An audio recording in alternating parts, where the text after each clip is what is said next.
சுமார் 40 ஆண்டுகளுக்கு முன்பு சிறுபான்மை ஓட்டு வங்கிகளை மனதில் கொண்டு பல ஆண்டுகளாக அரசியல் கட்சிகள் எடுத்து வந்த ஒருதலைப்பட்சமான போக்கு தேசத்தின் ஒருமைப்பாட்டுக்கே ஆபத்தாக மாறி வருவதை ஹிந்து பெரும்பான்மை மக்கள் உணரத் துவங்கினர்.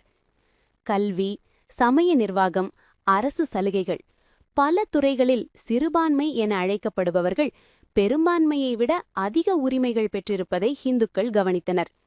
இதற்கு காரணம் தங்களுடைய ஒற்றுமை குறைவும் அரசியல் தெளிவின்மையும் என்பதை ஹிந்து சமுதாயம் புரிந்து கொண்டது.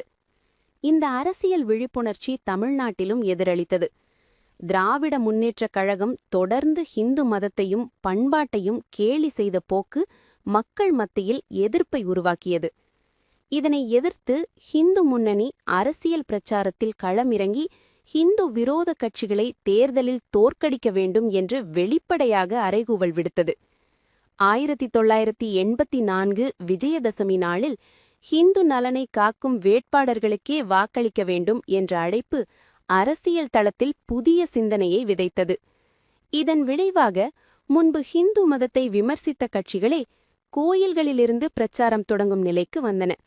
பிள்ளையார், முருகன், ஓம் போன்ற சின்னங்கள் பிரச்சாரங்களில் இடம்பெறத் தொடங்கின. ஒரு கட்டத்தில் ஹிந்து முன்னணி ஆதரவு பெற்ற சுயேச்சை வேட்பாளர் பெரிய அரசியல் கூட்டணிகளை தோற்கடித்து வெற்றி பெறும் வரலாற்று சம்பவமும் நிகழ்ந்தது.